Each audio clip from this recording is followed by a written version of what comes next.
गुरु माता को नमस्कार। जय माँ भगवती। आज मैं आप सभी के सामने टेलीपैथी के विषय में कुछ बातें शेयर करना चाहता हूँ।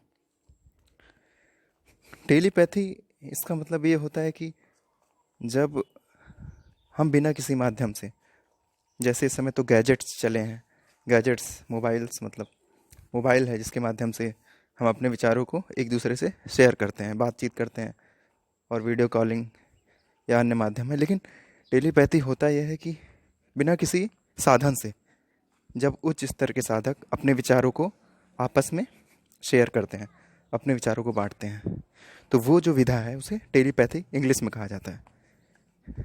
दूर से ही आपस में बात कर लेते हैं। तो ये वही साधक कर सकते हैं जिनका साधना का स्तर काफ़ी उच्च है, जिन्होंने अपने मस्तिष्क में जो भी संभावनाएं हैं उसके आगे बढ़कर काम किया है, उन संभावनाओं को, उसे अनलॉक किया है, लेवल को, उन संभावनाओं में अपने आप को तराश लिया है, उस स्तर पे आ गए हैं।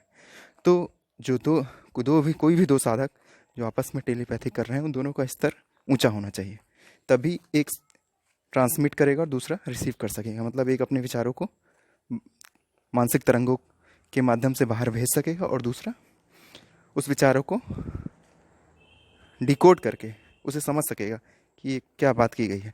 तो इसमें बहुत दूर दूर, जब जैसे कई ऐसी जगह हैं जहाँ पे ना कोई बीहड़ है, हिमालय है, ऐसे ऐसे एरिया से जो साधक बैठे हैं, वो अपनी मस्तिष्क के तरंगों से ही दूर दराज के क्षेत्रों के साधकों से बातचीत करते हैं।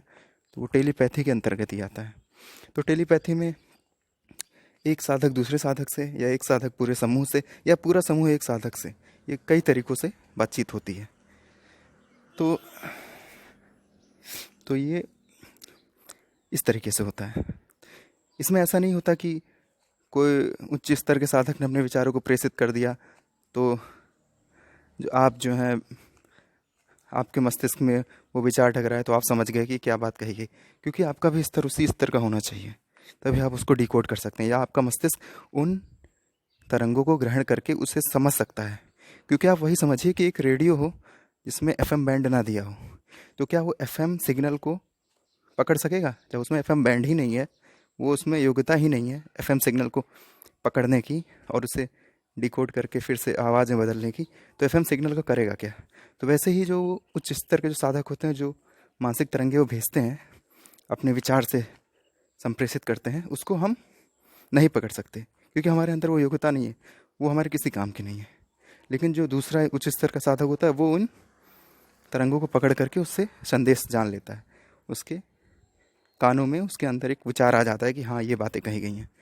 तो ये चीज़ें हमेशा चलती रहती हैं, आज की नहीं है, आदिकाल से चल रही हैं। बड़े बड़े साधक अपने विचारों को संप्रेषित करके एक दूसरे से जानकारियाँ लेते रहते हैं, और जो भी दैवीय प्रयोजन है उसके हिसाब से अपने कामों को करते रहते हैं। तो ये सभी को पता है कि साधक के जो हैं दो स्तर के साधक होते हैं, एक सकाम है और एक निष्काम, दो तरह के साधक होते हैं। तो यहाँ पे सकाम साधकों की मैं बात नहीं करूँगा, क्योंकि वो अपने स्वार्थ प्रेरित काम करते हैं, और जब उनका स्वार्थ सिद्ध होने लगता है तो उनकी भक्ति जो है ढीली पड़ जाती है। तो उनके बारे में बात नहीं होगी, बात होगी निष्काम साधकों के बारे में, जो दैवीय प्रयोजन से अपने इष्ट का कार्य कर रहे हैं, उनके बारे में बात होगी। क्योंकि उन्हीं की बात रोचक है। तो उनमें ये होता है कि जिस व्यक्ति किसी इष्ट की सिद्धि है, या अपने इष्ट के माध्यम से वो दैवीय प्रयोजन, मतलब ऐसा कोई काम कर रहा है जो जिसका आदेश ईश्वर द्वारा है कि ये काम आपको करना है, वो काम कर रहा है, तो वो व्यक्ति जब अपने इष्ट की आज्ञा से विचारों को प्रेषित करता है, तो वहाँ पे वो व्यक्ति स्वयं ना हो करके उसके इष्ट ही उस विचारों को प्रेषित कर रहे होते हैं सभी साधकों में। अर्थात वो व्यक्ति का शरीर और मस्तिष्क तो होता है, लेकिन उसके अंदर से उन विचारों को कौन प्रेषित करता है? उसके इष्ट, चाहे हनुमान जी हो, या भगवती का साधक हो, या कोई भी किसी का भी साधक हो, तो उनके माध्यम से वो उन विचारों को प्रेषित करते हैं, और उन विचारों को बहुत सारे साधक उच्च स्तर के जो जुड़े रहते हैं उसी टेलीपैथी में, वो सुनते रहते हैं और अपनी सवाल जवाब करते रहते हैं। क्योंकि आपको भी पता है कि दुर्गम इलाकों में जो लोग रहते हैं, वहाँ तो कोई टावर है नहीं, न कोई रिचार्ज की व्यवस्था, और साधक लोग फिर इसी तरीके से टेलीपैथी से, मानसिक तरंगों के माध्यम से एक दूसरे से बातचीत कर लेते हैं। और जो भी दैवीय प्रयोजन है कि हमें ये काम करना है, ऐसे करना है, ऐसे करना है, ये तरीका करना है, ये करना है, बदलाव जिस तरीके के लाने हैं इस विश्व में, उस तरीके के बदलाव के लिए एक दूसरे से जुड़े रहते हैं। क्योंकि कभी भी बदलाव लाना है तो एक समूह में आपको काम करना पड़ेगा, क्योंकि अकेला चना जो है भाड़ नहीं फोड़ सकता कभी। तो आपको एक समूह में सामूहिक बल लगाना पड़ेगा किसी भी बड़े से बड़े काम को होने के लिए। चाहे हमें विश्व में कोई सकारात्मक बदलाव लाना हो या हो रहे नकारात्मक बदलाव को रोकना हो, तो हमें एक सामूहिक बल लगाना पड़ेगा।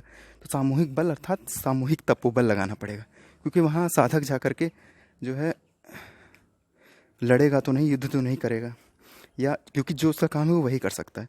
तो वो अपने तपोबल के माध्यम से जो भी सकारात्मक परिवर्तन लाना है वो लाते हैं। जो भी क्रांति लानी है, जो भी लोगों के मन मस्तिष्क में बदलाव करना है, वो अपने तपोबल के माध्यम से वो इच्छित बदलाव को करते हैं। तो इस तरीके से जो दूर दराज के साधक या जितने भी साधक हैं, ये टेलीपैथी के जरिए आपस में जुड़ जाते हैं और अपने विचारों को आपस में व्यक्त करते रहते हैं और सवाल जवाब का उत्तर पाते रहते हैं। हम लोग जो है ना इन चीज़ों को समझ सकते हैं, ना इनकी बातों को सुन सकते हैं, क्योंकि हमारा स्तर नहीं है। हमारे अंदर संभावनाएं हैं, लेकिन हमने कभी भी उन संभावनाओं को तराशा नहीं है, उनके जानने की कोशिश नहीं की कि हमारे अंदर क्या क्या संभावना है। ये तो विज्ञान भी कहता है कि हम अपने मस्तिष्क का बहुत ही कम उपयोग कर पाते हैं, 2 या 3% ऐसे ही है, कहा गया है। तो हम अपने मस्तिष्क का बहुत ही सीमित यूज़ करते हैं। आदमी अपने जीवन में बहुत ही सीमित यूज़ करता है अपने मस्तिष्क का। तो मस्तिष्क में बहुत ही संभावनाएं हैं। तो इन्हीं मस्तिष्क का यूज़ करते हुए वो साधक टेलीपैथी करते हैं, अपने विचारों को संप्रेषित करते रहते हैं और एक दूसरे से जुड़े हुए रहते हैं। तो यही मेरे कुछ विचार थे टेलीपैथी के बारे में। आप सभी को नमस्कार और गुरु माता को चरण स्पर्श।